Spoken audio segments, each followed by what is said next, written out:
Les tutos de l'été.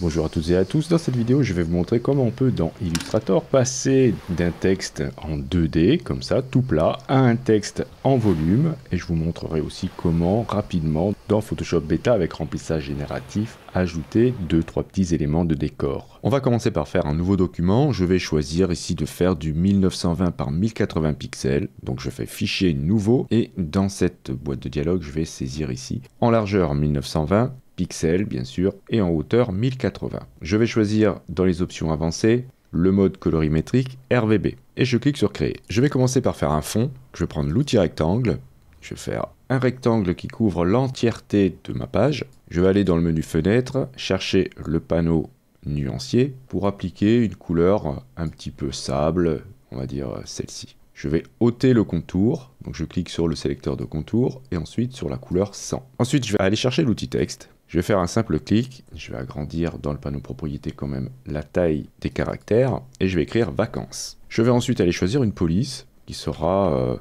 un petit peu plus sympa que celle-ci. Donc je vais aller choisir celle-ci qui s'appelle Bello Cap Pro. Cette police vous la trouverez sur le site fontadobe.com. Alors je vous mettrai bien sûr si vous souhaitez le lien dans la description. Je vais agrandir mon message.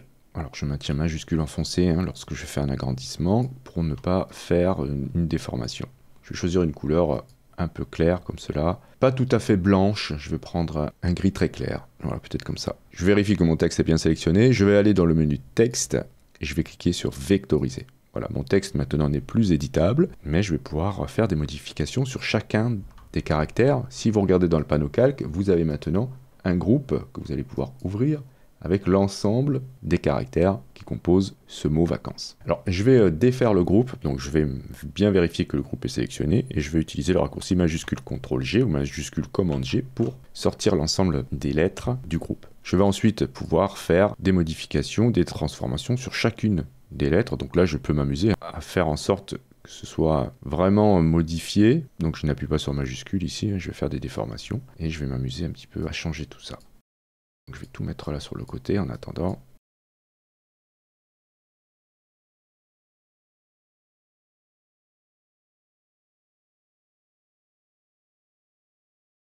Alors maintenant, il va falloir qu'on perce le fond avec tous nos caractères. Alors je vais tout sélectionner. Après, je vais dans le menu fenêtre, je vais aller chercher le Pathfinder et cliquer ici. Ça va me faire une division. Tac. Donc regardez dans le panneau calque, maintenant on a un groupe avec le fond qui a été découpé. Voyez ?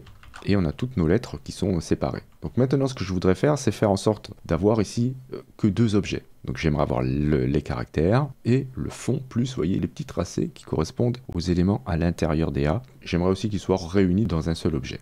Donc je vais d'abord m'occuper du fond. Donc vous voyez ici, j'ai tracé transparent pour le fond et j'ai deux petits tracés ici. Donc je vérifie que l'objet tracé transparent qui correspond au fond est bien sélectionné. Je maintiens majuscule enfoncé, je vais cliquer sur les deux autres ici. Donc j'ai trois objets sélectionnés. Je vais ensuite aller dans le menu Objet, tracé transparent, et je vais cliquer sur Créer. Voilà, donc ça me fait qu'un seul tracé transparent maintenant. Je vais faire la même chose pour les caractères, donc je les sélectionne tous. Alors, je peux le faire dans le panneau Calque, comme je pourrais le faire bien sûr dans mon document. Et je vais ensuite retourner dans le menu Objet, choisir Tracé transparent, Créer. Voilà, maintenant j'ai deux tracés transparents qui sont dans un groupe. Je vais sortir les éléments du groupe, c'est hyper important là aussi. Donc je sélectionne le groupe et je fais, comme tout à l'heure, majuscule CTRL G.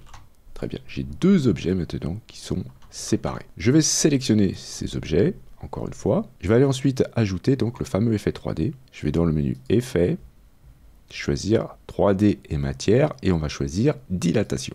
À partir de là, je vais pouvoir travailler séparément sur les deux objets. Donc je vais d'abord sélectionner, pourquoi pas, le fond. Je vais mettre la profondeur à 0. Je vais laisser le reste par défaut, ici avec une torsion à 0, un effilement à 100% et un volume à 100%. Et je vais laisser la vue comme ça. Et je ne vais pas faire de rotation 3D, on va rester en vue de haut. Je vais par contre cliquer sur éclairage. Vous voyez qu'ici on n'a qu'une lumière. Donc là vous pouvez faire bouger le petit rond sur la sphère pour changer l'éclairage. Donc faites comme vous voulez. Vous pouvez ensuite modifier la couleur de l'éclairage, l'intensité, la rotation, la hauteur, etc. Donc là c'est pareil. Donc au lieu de le faire sur la petite sphère, vous pouvez le faire avec les curseurs. Et vous pouvez ajouter des éclairages en cliquant sur le plus et en les manipulant comme je viens de vous le montrer. Je vais mettre ici la rotation à -12. On va essayer de faire un truc un peu fort. La hauteur, je vais la mettre à 1. Voilà, ça me fait quelque chose de comme ça.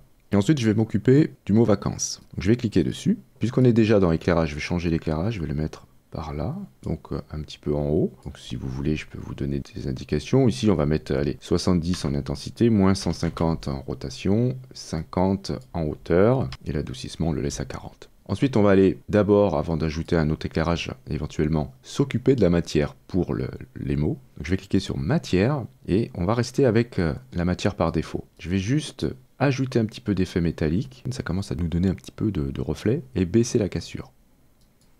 Voilà, comme cela. Donc j'ai mis ici 0,20 en cassure et 0,40 pour l'effet métallique.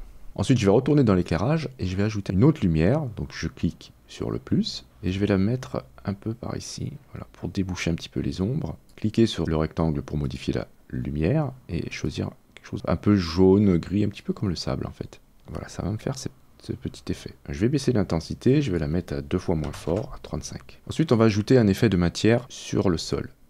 Je vais cliquer sur matière et là on va aller devoir chercher des matières car dans la liste on n'a pas ce que je souhaite du sable et on l'a pas là. Donc je vais cliquer ici sur cette icône pour trouver plus de matière sur les ressources communautaires Substance 3D. Ça va vous ouvrir votre navigateur et là vous allez pouvoir télécharger des matières. On va faire une recherche, on va saisir ici sand pour sable. Donc on en a plusieurs. Celui qui va m'intéresser, c'est celui-ci, le dernier. Vous cliquez sur cette icône et vous allez indiquer un endroit sur votre disque dur où le télécharger. Ensuite, dans Illustrator, vous allez cliquer sur ce petit plus pour choisir d'ajouter des matières et vous allez chercher la matière que vous venez de télécharger. Donc une fois que c'est fait, vous allez la retrouver dans la section Vos matières. C'est celle-ci. Alors je ne vais pas l'appliquer tout de suite puisque je vais l'appliquer sur le fond. Donc je vais bien cliquer sur le fond pour le sélectionner et je vais appliquer la matière. Voilà, donc ça me fait ça. Et bien maintenant, on n'a plus qu'à faire un rendu de l'ensemble. Et attention, ça demande beaucoup de ressources. Donc on va faire les rendus séparément. Donc d'abord, je vais m'occuper des lettres. Donc je clique sur le mot vacances. Et là, dans le panneau 3D matière, je vais cliquer sur la petite flèche pour activer le lancer de rayon.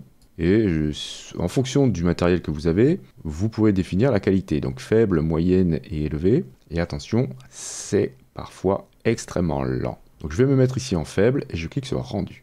Et je vais ensuite faire la même chose pour le sol. Donc je sélectionne le sol et je vais aller activer le lancer de rayon. Je vais le laisser en faible et je clique sur rendu. Voilà, j'obtiens quelque chose de beaucoup plus intéressant. Alors évidemment, si ça ne vous plaît pas, vous pouvez à tout moment modifier l'éclairage. N'oubliez pas une chose, lorsque vous faites des modifications, si vous avez activé le lancer de rayon, eh bien ça risque d'être extrêmement lent. Donc avant de le faire, vous désactivez le lancer de rayon en cliquant ici.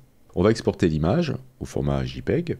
Et pour cela, je vais aller dans le menu Fichier, choisir Exporter, Exporter pour les écrans. Je vais cliquer ici sur Plan de travail, double-cliquer sur le nom Plan de travail 1 pour donner un nom. Je vais l'appeler Image 1 par exemple.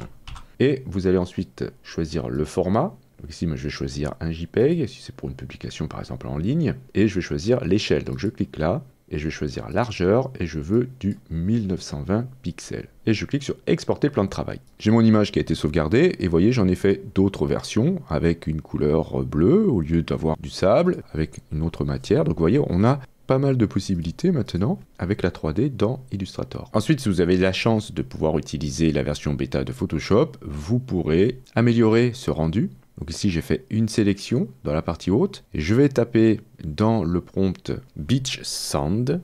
Je clique sur Générer. Et voilà, je l'ai déjà généré. Donc je vais vous montrer. J'ai obtenu ce rendu. Donc on voit de l'eau ici. Très intéressant. J'ai fait la même chose en dessous. Et j'ai obtenu des coquillages. Donc vous pourrez aussi, si vous souhaitez, en ajouter d'autres. Dans Photoshop, lorsque vous avez terminé, sauvegardez votre document au format Photoshop pour garder l'ensemble des calques si vous en avez besoin. Et ensuite, vous faites Fichier, Exportation, Exporter sous. Et vous allez choisir ensuite le format qui vous intéresse, soit du PNG, soit du JPEG. Vérifiez bien la taille, vérifiez que Convertir en sRGB est coché si vous souhaitez l'exporter pour les réseaux sociaux. Et vous cliquez sur Exporter. Donc voilà comment faire ce petit effet avec un peu d'Illustrator et un peu de Photoshop. Je vous remercie d'avoir regardé cette vidéo. Si vous avez des questions, n'hésitez pas à le faire dans les commentaires. Si vous souhaitez soutenir cette chaîne, vous pouvez cliquer sur j'aime, c'est hyper important pour le référencement. Si vous n'êtes pas abonné, vous pouvez cliquer sur abonnez-vous. N'oubliez pas la petite clochette pour être averti des prochains cours, des prochains tutos. Et justement, on se dit à la prochaine pour un autre cours ou pour un autre tuto.